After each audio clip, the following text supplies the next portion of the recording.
Cyber నేరగాల సరికొత్త పందా తాము పోలీసులమని చెప్పి డబ్బులు మాయం చేస్తున్నారు. ఏకంగా 80,000 మోసపోయిన బాధితుడు దగ్గరున్న ఠాణాలో ఫిర్యాదు చేశాడు. మొదట తమ పరిధిలో ఎక్కువ మొత్తంలో తరచుగా లావాదేవీలు చేసే వాళ్ళని లక్ష్యంగా ఎన్నుకుంటారు. ఆ తర్వాత వారి ఫోన్ నెంబర్ సేకరిస్తారు. ఒకరోజు వాళ్ళకి ఫోన్ చేసి మేము పోలీసులమని చెప్పి మా వద్ద లిక్విడ్ క్యాష్ ఉంది, అర్జెంటుగా అది తమ ఖాతాలోకి కావాలని డబ్బులు ట్రాన్స్ఫర్ చేయించుకుంటారు. ఆ తర్వాత ఫోన్ స్విచ్ ఆఫ్ పెట్టేసుకుంటారు. సరిగ్గా ఇలాంటి సంఘటనే మహబూబాబాద్ జిల్లా నరసింహులపేట మండలంలో చోటు చేసుకుంది.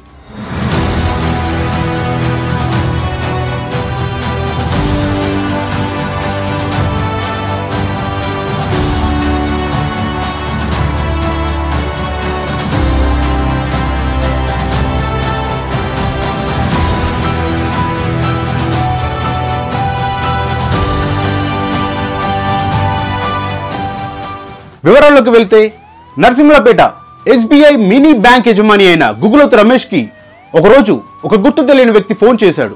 తాను నరసింహులపేట ASI అని చెప్పి తమ SI కూతురికి ఆరోగ్యం బాగలేక హాస్పిటల్లో జాయిన్ చేశామని, అర్జెంటుగా 80,000 ఫోన్ పే ద్వారా కావాలని, ఆ తర్వాత నగదుగా చెల్లిస్తామని చెప్పి డబ్బులు తీసుకున్నాడు. పోలీసులపై నమ్మకం ఉంచుకున్న బాధితుడు 80,000 ఫోన్ పే చేశాడు. ఆ తర్వాత ఫోన్ చేస్తే ఫోన్ స్విచ్ ఆఫ్. దాంతో ఆ బాధితుడు సదరు పోలీస్ స్టేషన్లో ఫిర్యాదు చేశాడు.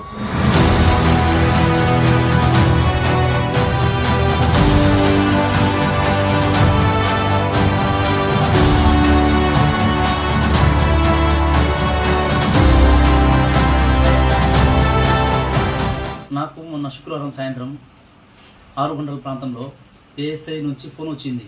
నేను ASI భాస్కర్ రావు అని మాట్లాడుతున్నా.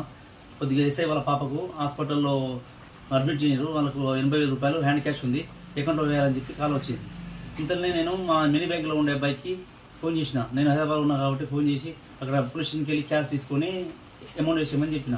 ఇంతలోనే ఆ అబ్బాయి పోలీస్ స్టేషన్కి వెళ్ళాడు. అక్కడ వెళ్ళగానే ఫోన్ చేస్తే నేను షాప్ దగ్గర పంపిన ఆ అబ్బాయికి వేసేయమని చెప్పిండు. కాబట్టి అక్కడ షాప్ దగ్గర వచ్చి ఆయన వేసే కదా నాకు ఫోన్ చేసిండు కదా అని చెప్పి నమ్మి అమౌంట్ వేసేసిండు అకౌంట్లో. ఇంతలోనే తీరా ఫోన్ చేస్తే కానీ ఫోన్ స్విచ్ ఆఫ్ ఉంది. అదే విషయం మన 193 సైబర్ క్రైమ్ కాల్ చేసినాం, పోలీస్ స్టేషన్లో ఫిర్యాదు చేసినాం. జరుపుతుందని చెప్పి అన్నారు బ్యాంక్ పోలీస్ స్టేషన్ వాళ్ళు. అధిక మొత్తంలో లావాదేవీలు జరుపుకునే యజమానులారా తస్మాత్ జాగ్రత్త. ఈ సైబర్ నేరగాళ్లు మిమ్మల్ని కూడా మోసం చేయొచ్చు. మరిన్ని అప్డేట్స్ కోసం మా ఛానల్ ని సబ్స్క్రైబ్ చేయండి. ధన్యవాదాలు.